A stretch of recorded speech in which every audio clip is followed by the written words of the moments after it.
I really enjoy meeting people on LinkedIn. And this guy that I've interviewed today is not a business builder in the traditional sense, but he did have a really great brush with fame and fortune. And he took advantage of the opportunity that came his way, had a lot of fun, made a little bit of money, and now he continues to use the moment of fame that he had to do things like openings for music stores, which is actually coming up here in the Pottsville area in just a few weeks. So I had the opportunity to sit down with American Idol star. I think we'll call him a star. He was on American Idol. He actually is most noted for having been made fun of by Simon Cowell, which is not that rare, as you know, from watching the show over the years. But this guy did a rendition of Ricky Martin's She Bangs. And if you're about my age, you'll know who he is, and that'll probably bring back good memories. The thing I really love about him, William Hung, is that he went for it, took a chance, and after the whole thing was over, said, I did my very best. I have no regrets at all. And we all have hard times and friction that comes our way, especially in entrepreneurship. And to be able to say, I did my very best, and to keep going is something that we all could use. So he ended up getting a record deal. He ended up touring the country as a young man with other people who had been on the show and having fun and performing on stage in lots of American cities.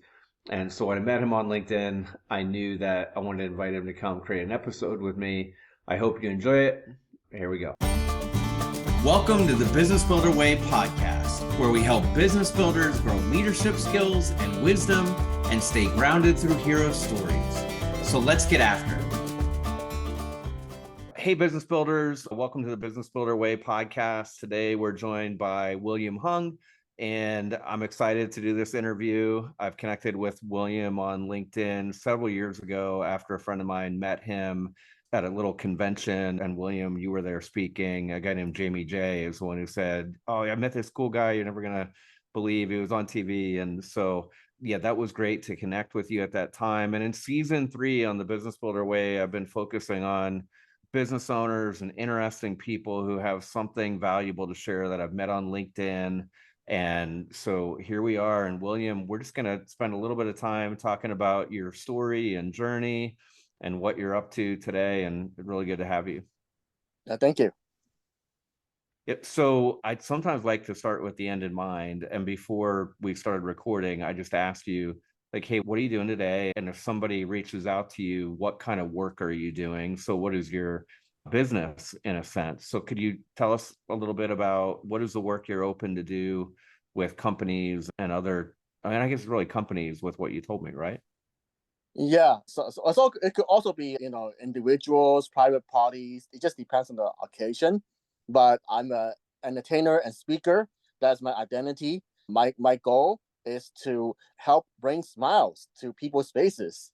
I think that's my mission. I found myself reinventing myself throughout the years, and I think that's necessary because in the entertainment industry, it's almost impossible to stay at the top all the time. That's not the norm. So when things slow down, maybe it's time for me to go get education. I transitioned back to a day job. I work for the sheriff's department. I feel that now that's public knowledge already, which is, it's fine. There's nothing wrong with that. So to some of the listeners out there, if you feel like you have to go all in, like quit your job to run your business, well, that's actually not true because you can still hold a job that you like, and then you can run the business on the side, and maybe you'll be even happier doing it that way. Yeah. Awesome. So you're doing speaking, you're doing entertaining, you're singing, maybe for corporate parties, things of that nature. And we're going to get into your story and talk about that, bringing smiles to people and how you made the best and magnified the situations that have come in your life. Everybody, most people would know that you were on American Idol and you were on stage and you sang Ricky Martin's She Bangs, and Simon kind of gave you a hard time, and you ended up right? You ended up then going on tour and traveling all over the country, and you made the most of that situation and really capitalized on it. So could you take us back, and where does the story start? And what was it like to get up on stage at American Idol? Well, I started enjoying karaoke with my parents since I was 10 years old in Hong Kong. Then I studied at UC Berkeley for civil engineering. I thought I was going to get to the end because I thought I was talented with math and science, but I was struggling with academics. And then I thought I need to try something new. Then one day I saw this poster for a school talent show.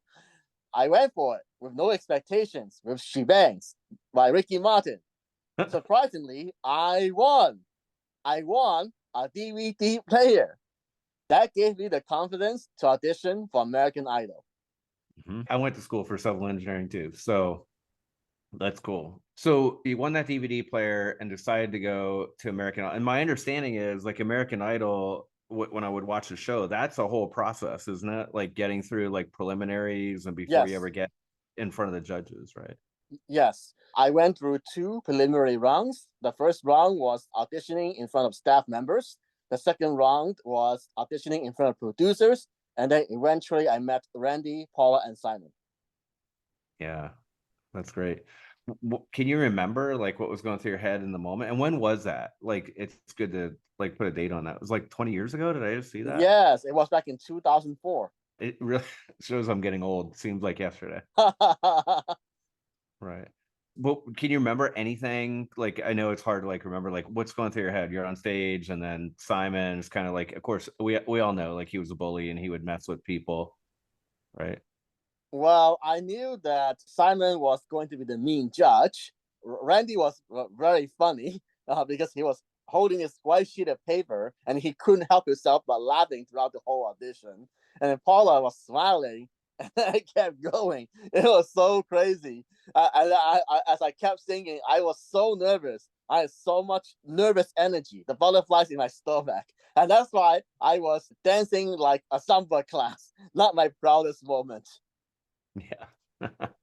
And so then that happened. America saw it. Of course, they're kind of making fun of you, but then a whole lot of good things happened, right? And then when they aired the episode, you were a national sensation. People are like, we like this guy. He makes us all smile. He stands for all of us who lots of us aren't great singers, but he had the guts to get up on stage and do that deal. How much time passed in there? Less than 1 month. It was so crazy. Yeah, like I had one of my fans, Don Chin, created the website williamhung.net. It got millions of hits real fast. And then one of my former record companies, Koch Records, they gave me a $25,000 record contract. 20 years ago, that was life-changing money for a college Yeah, kid like me. How can I right. say no? And that's why I just took a chance. I put school on hold and I tried to make the most out of it. And I did for about 4 years. Okay. And you did. You like traveled, you went on tour, you went to different cities, right? Yeah. Nice. And so, a thing that I remember when I first connected with you on LinkedIn, my kids being young, they didn't know, right? They wouldn't have seen anything from when you're on stage.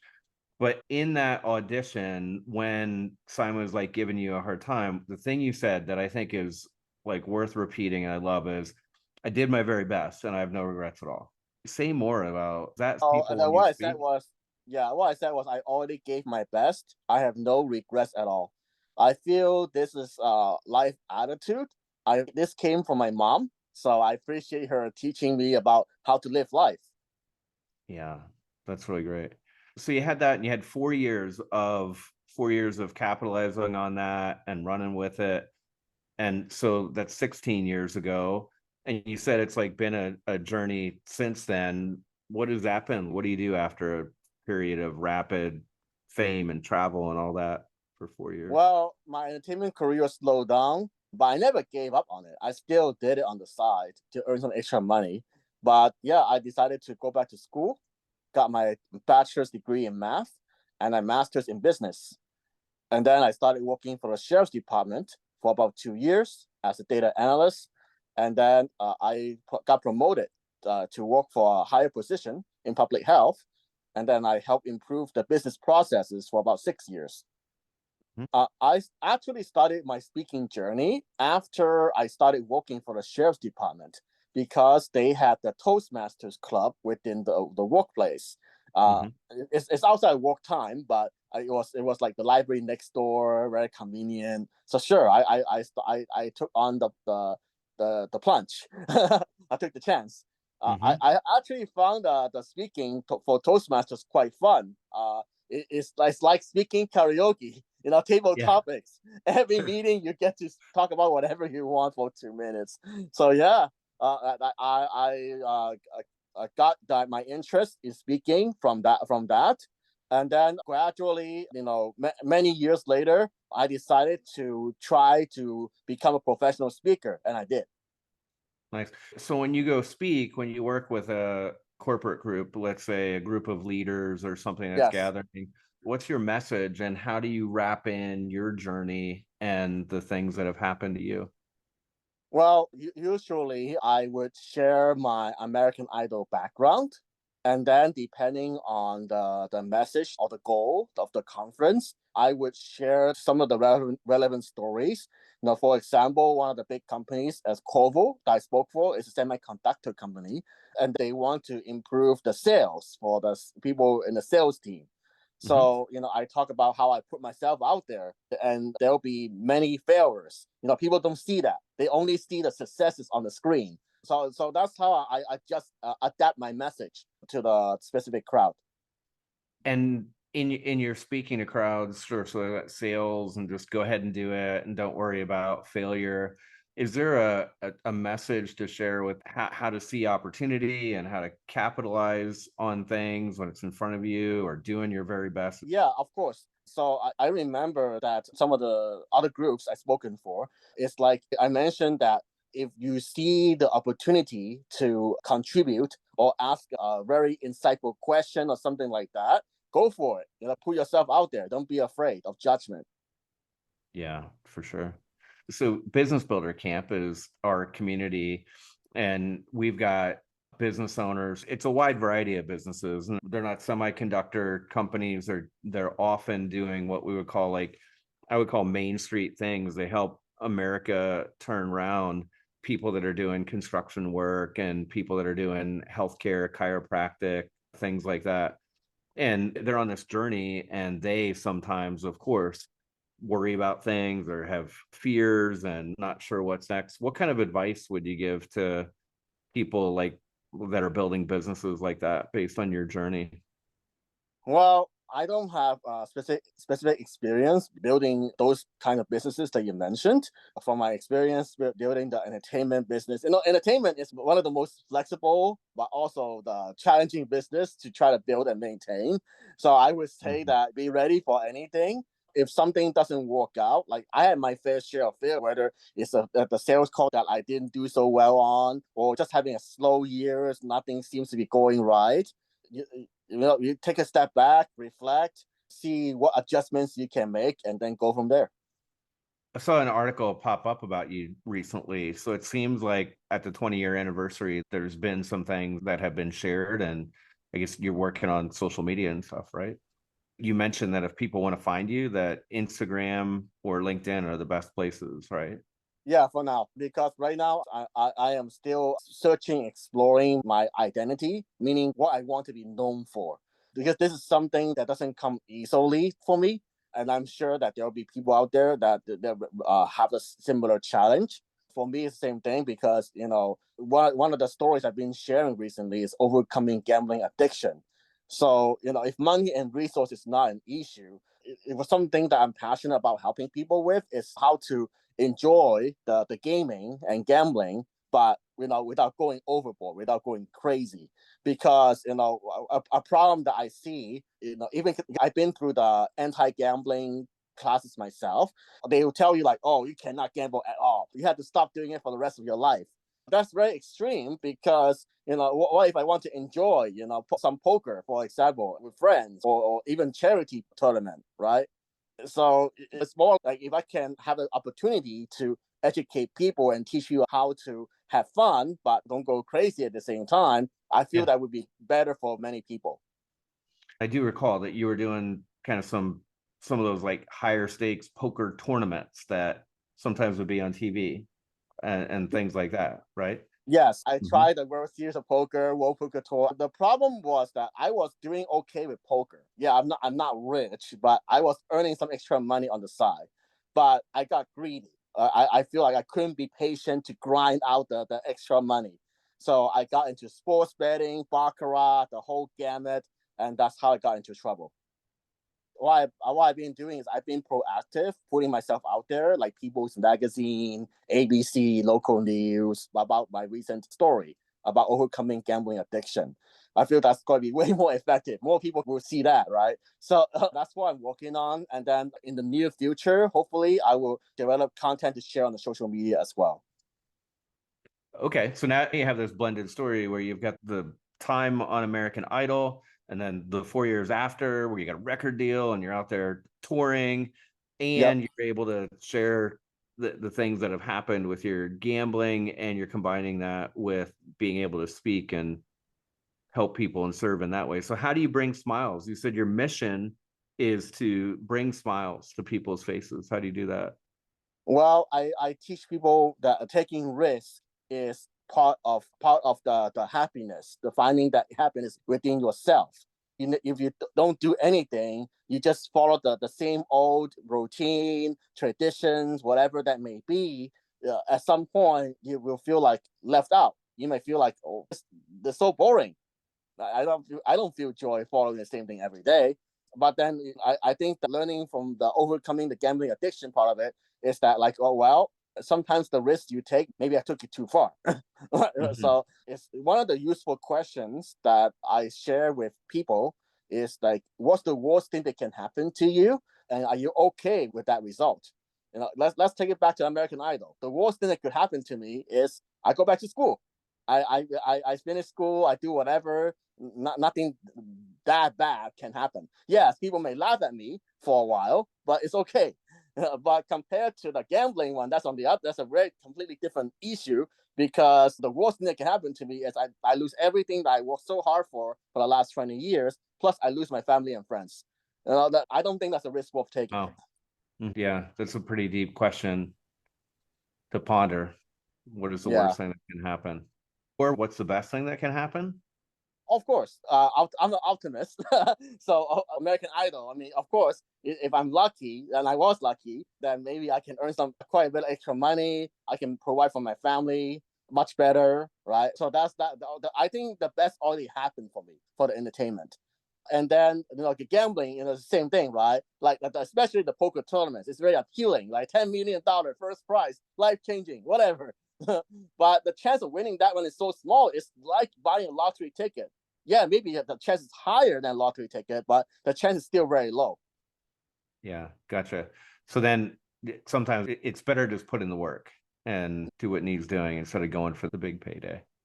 Yeah, what I would say is that it's not like you don't go for it, but I think it's that the part that's helpful is the thing about the chance. Is there a realistic chance for you to do well, whatever you start with? Let's say I'm helping my mother-in-law's business, opening up a new massage store in Los Angeles area.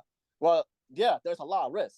She could lose everything, but the chance of success is very realistic. I can't put a number to it, but it's not buying a lottery ticket. It's way more than 50% to me. Without a doubt. So you brought some smiles to my face today just to hang out with you for a little bit. And a couple years ago, you actually did a Cameo video for a friend of mine. Are you still doing that? Do you still offer that Yes, service? yes, I'm still very active on Cameo. So you'll still sing "She Bangs" for somebody's birthday or something? Yeah. So that's also part of aligns my mission because when they get that video, people are so happy. That's cool. So if anybody wants to follow you, they can just look up William Hung on Instagram or LinkedIn, and they could find you on Cameo. And I and business builders wish you the best of luck. Different businesses, but we know what it's like to be trying to take a look at our whole life story and experiences and see how it all adds up to a place where today we're able to package it and serve other people. So I wish you continued success as you see the gift that experience you've had can be for other people. And I've got no doubt you're going to keep bringing smiles to people's faces. So thanks for being here, William. You're welcome. Have a great day. All right. Thank you. Okay, go get them. Bye. Thank you for tuning into the Business Builder Way podcast. If this episode spoke to you, click that subscribe button and share it with a friend. That's how this message gets out into the world. If it is helpful for us to have a short conversation, I'd love to do that. Send me an email at wayne@businessbuildercamp.com.